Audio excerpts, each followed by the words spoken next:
The United States approached military mobilization fundamentally differently than Japan. American military planning since World War I had incorporated industrial mobilization concepts, the idea that America's strength in a prolonged war would come from converting its industrial economy to military production and rapidly training large numbers of personnel using standardized programs. In 1940, the U.S. Navy had approximately 160,000 personnel. By December 1941, this had grown to 284,000. The expansion continued exponentially.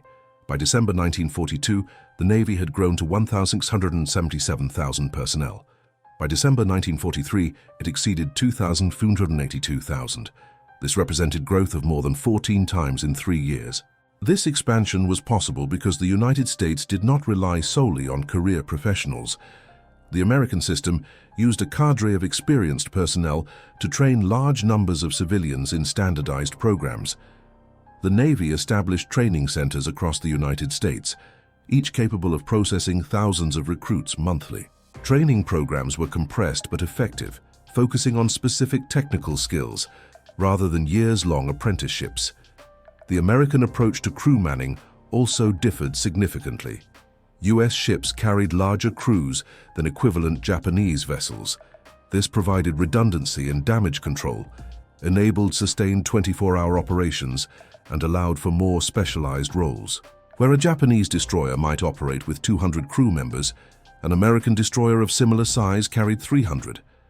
An American aircraft carrier had 2,500 to 3,000 crew members, compared to 1,500, 1,800 on a Japanese carrier of comparable displacement. Japanese intelligence had no framework for understanding this type of mobilization. It contradicted everything they understood about naval operations.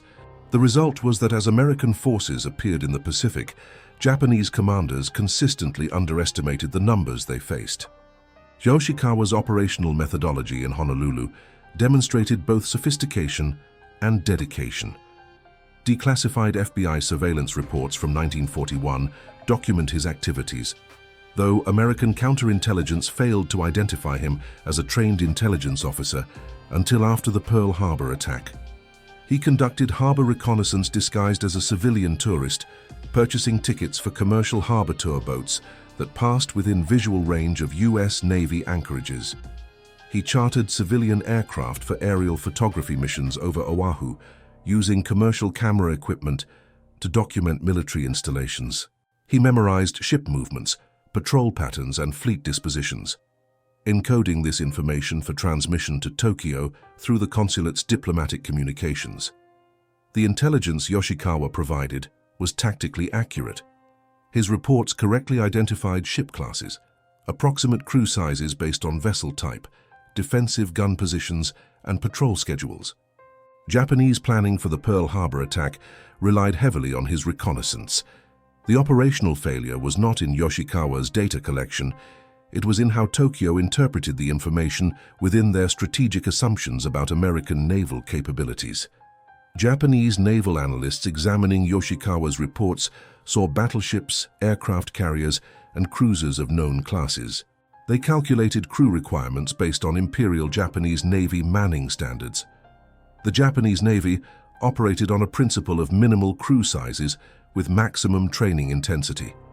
Each sailor underwent years of specialized instruction. Ships were manned by career professionals who had dedicated their lives to naval service. This system produced highly capable crews, but limited the total number of vessels Japan could operate simultaneously. Japanese planners assumed the United States Navy operated on similar principles: small, highly trained professional crews with limited capacity for rapid expansion. This assumption was comprehensively incorrect. The fundamental error was not in the data, but in the conceptual framework used to interpret it. Japanese intelligence suffered from mirror imaging, projecting their own organizational principles onto an adversary whose military system operated on entirely different foundations. The structural weaknesses in Japanese naval intelligence were institutional rather than individual. Within the Imperial Japanese Navy's culture, intelligence assignments carried lower prestige than command positions. Officer career progression favored those who commanded ships, led air squadrons, or held operational planning positions. Intelligence work was considered a staff function, less desirable than combat leadership roles. This created a selection problem. The most ambitious and capable officers sought combat commands, not intelligence assignments. Those assigned to intelligence work were often officers who had been medically disqualified from combat roles, those who had made career mistakes requiring temporary reassignment, or those without political connections for desirable posts. There were competent analysts, but the field did not attract the Navy's most talented personnel. Additionally, Japanese military culture emphasized offensive action and decisive battle. The operational concept guiding Japanese naval strategy was kantai kessen, the decisive fleet engagement. War planning focused on preparing for a single massive naval battle that would determine the war's outcome. This cultural bias toward offensive operations meant defensive analysis and capability assessments of potential enemies received less attention and resources. When intelligence assessments contradicted existing operational plans or challenged strategic assumptions, military leadership tended to dismiss or minimize these reports. Captain Toshikazu Omae, who served as an operations planner on the Naval General Staff, later described in post-war interviews how intelligence estimates that suggested Japan faced greater challenges than anticipated were often set aside. The planning staff preferred to work from assumptions that supported their operational concepts rather than revise plans based on contrary intelligence. Captain Omae and his staff spent several years analyzing American naval capabilities and mobilization potential. Their methodology was systematic. They calculated how many major combat vessels the United States could man based on available trained personnel, how rapidly America could expand its officer and enlisted ranks, and how quickly ships under construction could become operational. The critical flaw was that these calculations used Japanese mobilization models as their baseline. The Japanese military did not employ reserve systems comparable to those in Western nations. Japanese conscription focused on creating a small, intensively trained military. Most Japanese sailors served extended terms, developing specialized skills over years. The Navy grew methodically and slowly. When Japanese planners calculated American mobilization potential, they assumed similar constraints: lengthy training periods, limited training infrastructure, and incremental expansion.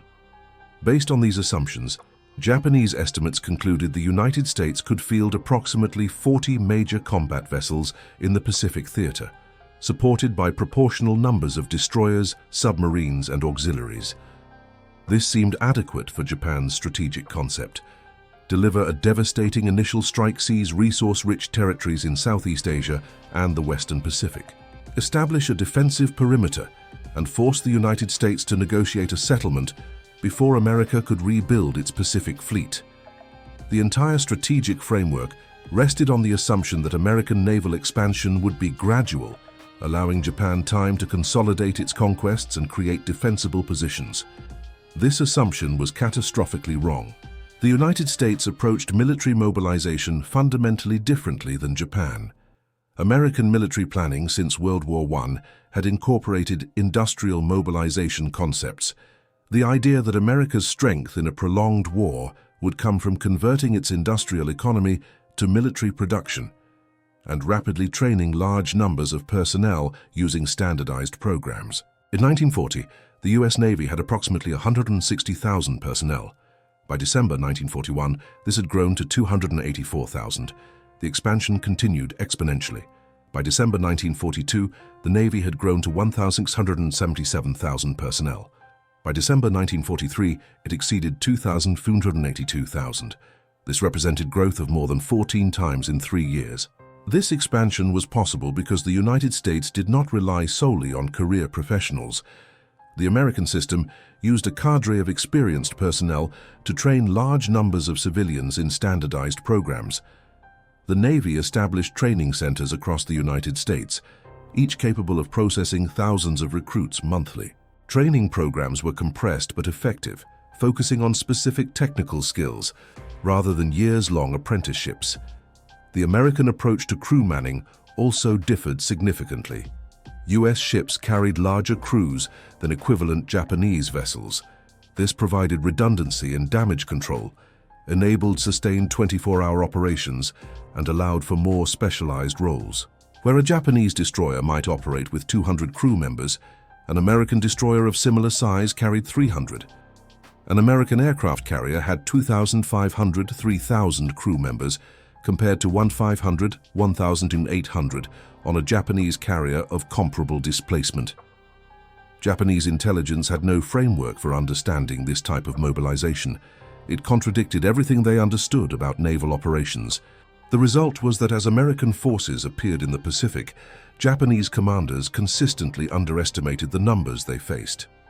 The first indication that Japanese estimates might be seriously flawed emerged during the Battle of the Coral Sea in May 1942. This engagement, the first naval battle conducted entirely by aircraft with opposing ships never coming within visual range, involved the U.S. carriers Lexington and Yorktown against the Japanese carriers Shokaku and Zuikaku. Japanese intelligence officers estimated the American task force involved approximately 4,000 personnel based on 2 carriers and their escorts. This figure aligned with Japanese manning standards for a similar force composition.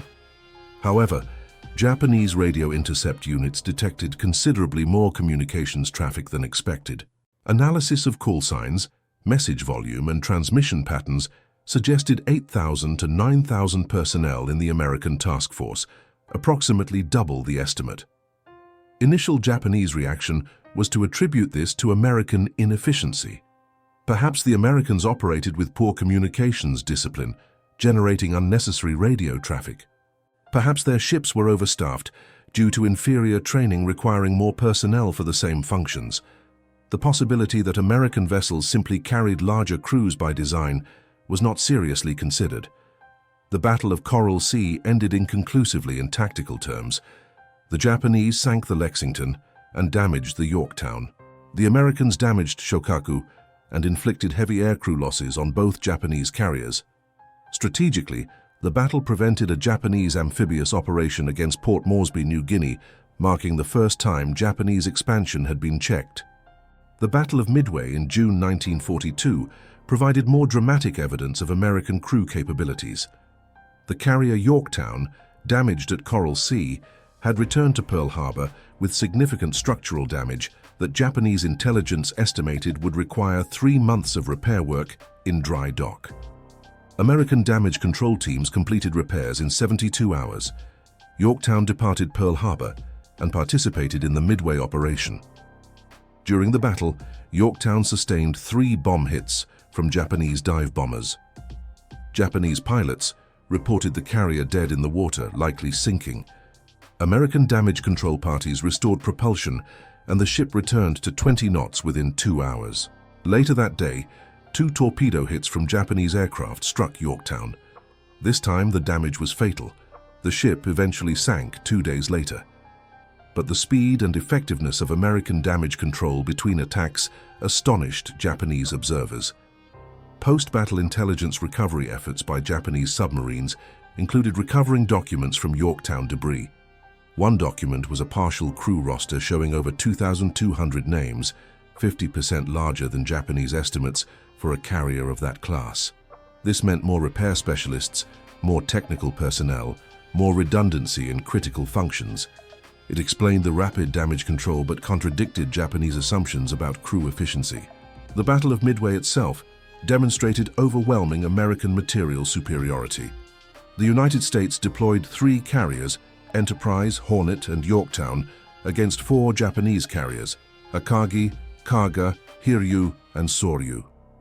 All 4 Japanese carriers were sunk. The Americans lost Yorktown. In terms of trained aircrew, Japan's losses were irreplaceable. The Americans had extensive training pipelines, producing replacement pilots monthly. The Guadalcanal campaign, beginning in August 1942, provided the most direct evidence that Japanese intelligence estimates were fundamentally flawed. Japanese planning assumed the American landing would be a limited operation, perhaps 10,000 troops supported by modest naval forces. This aligned with Japanese assumptions about American mobilization capabilities and logistical capacity for operations at such distance from U.S. bases. The actual American landing on August 7, 1942, involved the 1st Marine Division with over 16,000 Marines, supported by a naval task force exceeding 30,000 sailors aboard 75 vessels, including 3 aircraft carriers, 1 battleship, and extensive support ships. Japanese submarine patrols shadowing the American convoy could not reconcile the number of vessels with their intelligence estimates. As the Guadalcanal campaign continued for 6 months, American reinforcements kept arriving. More troops, more ships, more aircraft. Japanese forces on Guadalcanal fought with distinction, but faced continual American numerical superiority. Every Japanese naval engagement in the Solomon Islands encountered more American ships than intelligence had predicted would be available. Admiral Isoroku Yamamoto, Commander-in-Chief of the Combined Fleet, had studied at Harvard University in the 1920s and served as naval attaché in Washington. He understood American industrial capacity better than most Japanese officers.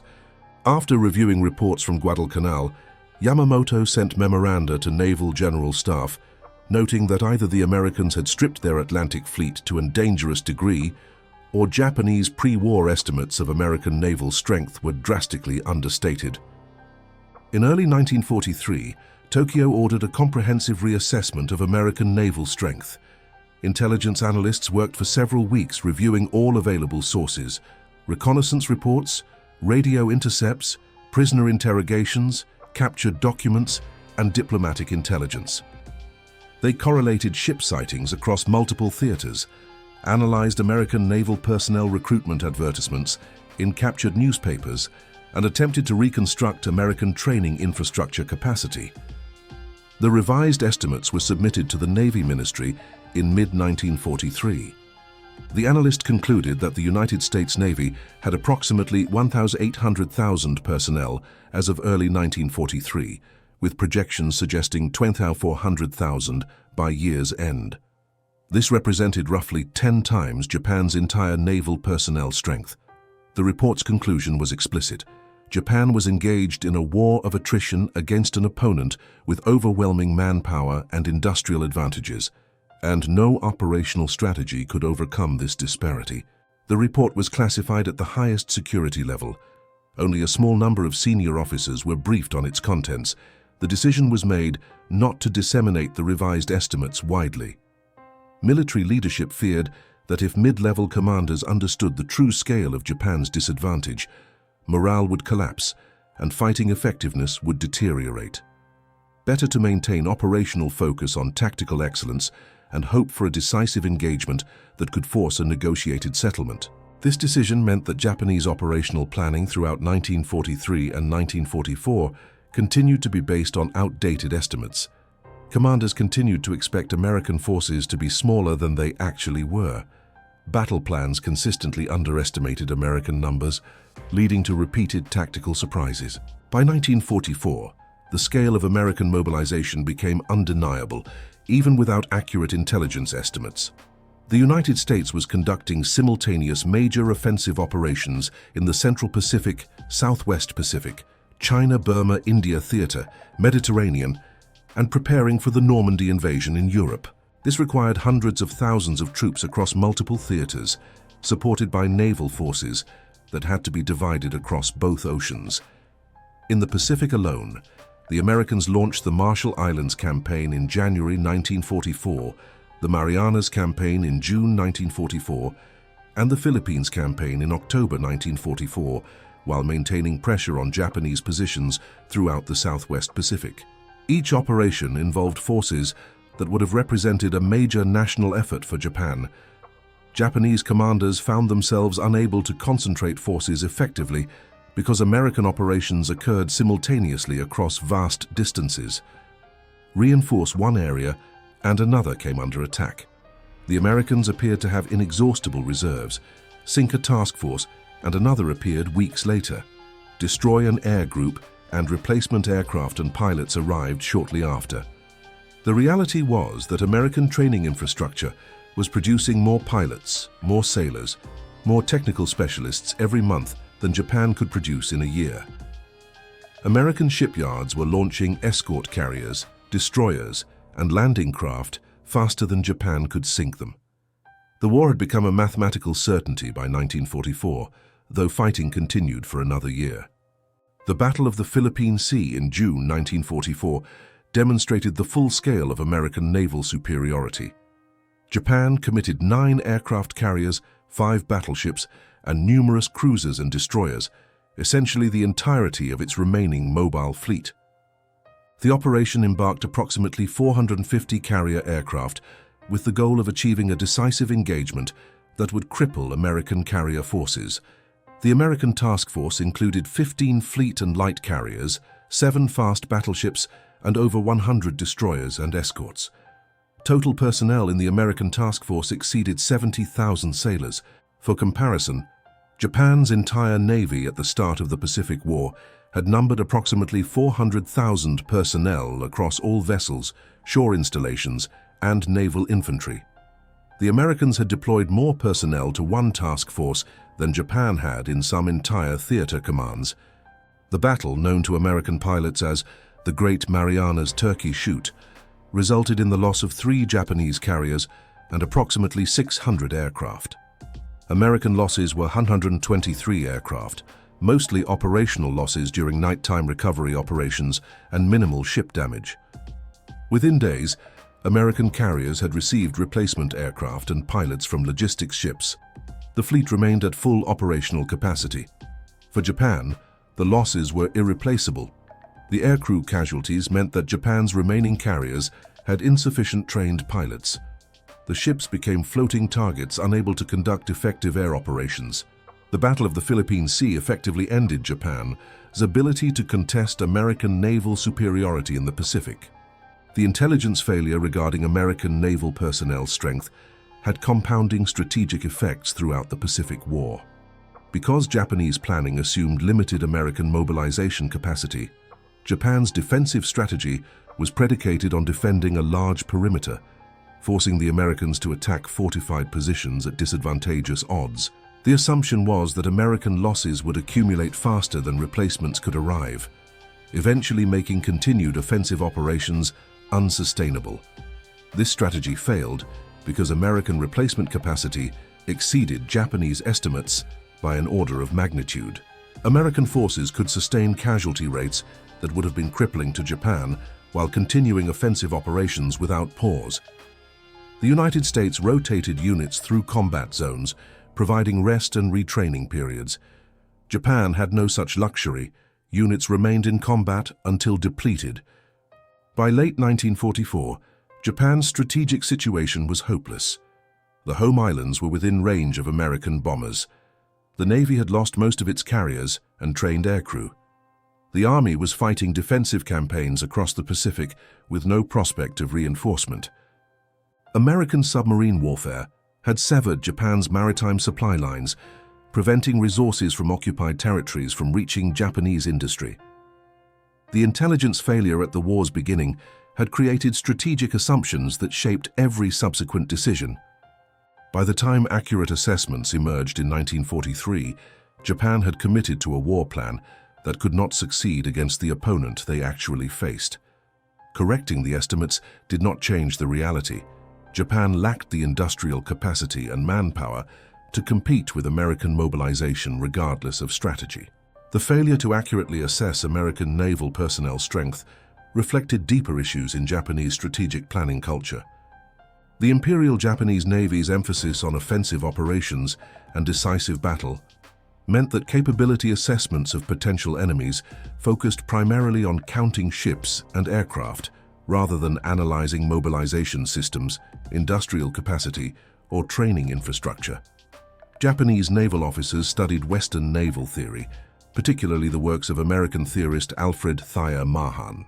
However, they tended to focus on tactical and operational concepts rather than the industrial and societal foundations of naval power that Mahan had emphasized.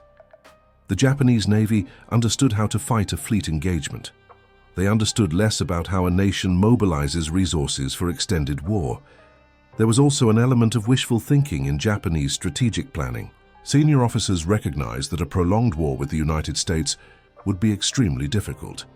Rather than conclude such a war should be avoided, Planning instead focused on scenarios where Japan could achieve quick victories and force a negotiated settlement. Intelligence estimates that supported this strategic concept received more acceptance than estimates suggesting the war would be unwinnable. Post-war interviews with surviving Japanese naval officers reveal that many harbored private doubts about the war's prospects even before Pearl Harbor. However, the military culture discouraged expressing doubt about approved plans. Once the decision for war had been made at the highest levels, subordinate officers were expected to implement that decision effectively, not question its wisdom. The failure to accurately assess American naval personnel strength reflected deeper issues in Japanese strategic planning culture. The Imperial Japanese Navy's emphasis on offensive operations and decisive battle meant that capability assessments of potential enemies focused primarily on counting ships and aircraft rather than analyzing mobilization systems, industrial capacity, or training infrastructure. Japanese naval officers studied Western naval theory, particularly the works of American theorist Alfred Thayer Mahan. However, they tended to focus on tactical and operational concepts rather than the industrial and societal foundations of naval power that Mahan had emphasized. The Japanese Navy understood how to fight a fleet engagement. They understood less about how a nation mobilizes resources for extended war. There was also an element of wishful thinking in Japanese strategic planning. Senior officers recognized that a prolonged war with the United States would be extremely difficult.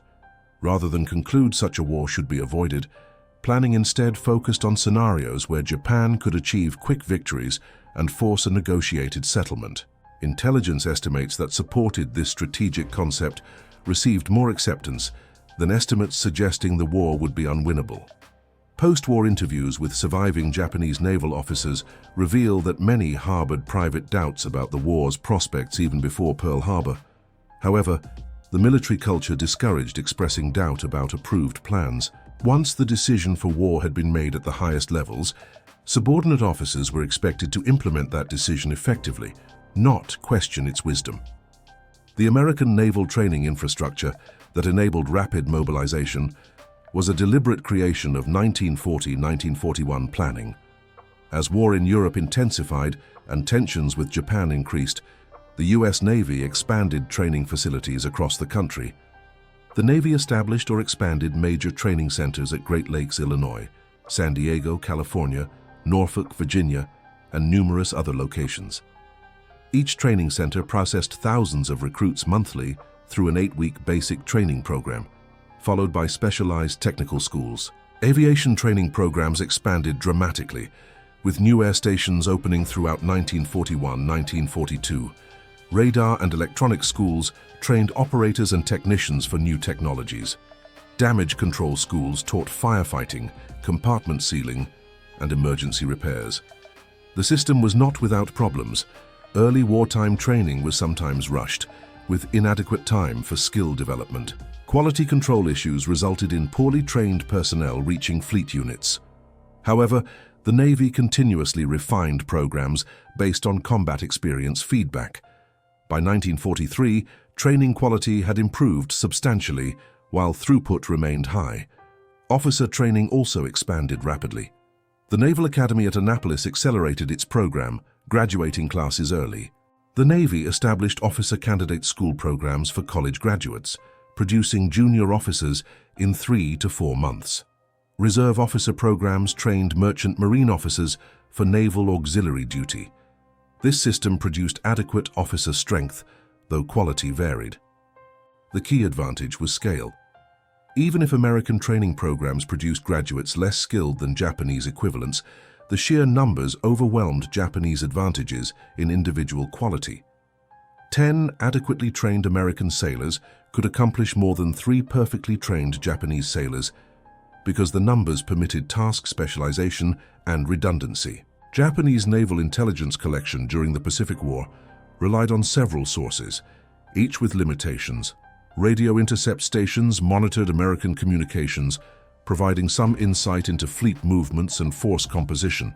However, American communications security improved throughout the war, limiting the value of intercepts. Submarine reconnaissance provided visual confirmation of American forces, but could not assess total mobilization capacity.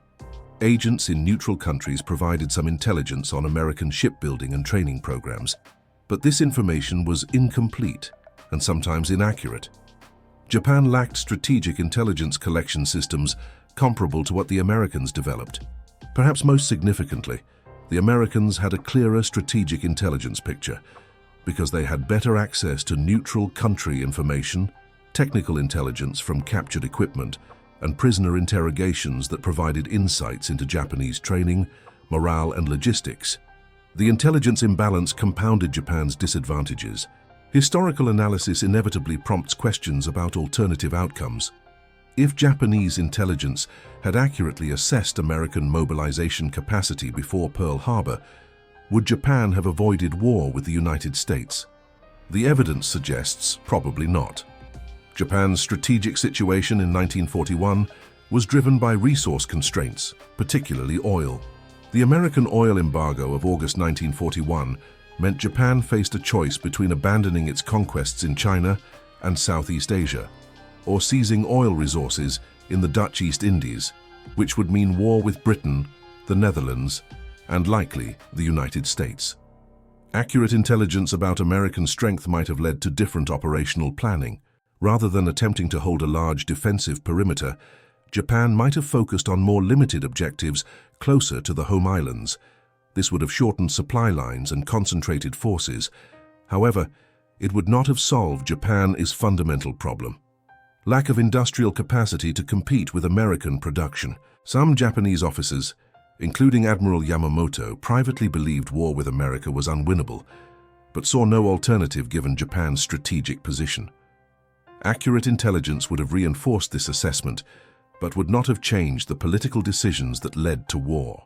Once committed to war, better intelligence might have led to more realistic operational objectives, but the outcome would likely have been similar: Japanese defeat, possibly with fewer casualties if more realistic planning had led to earlier recognition of the war's hopelessness.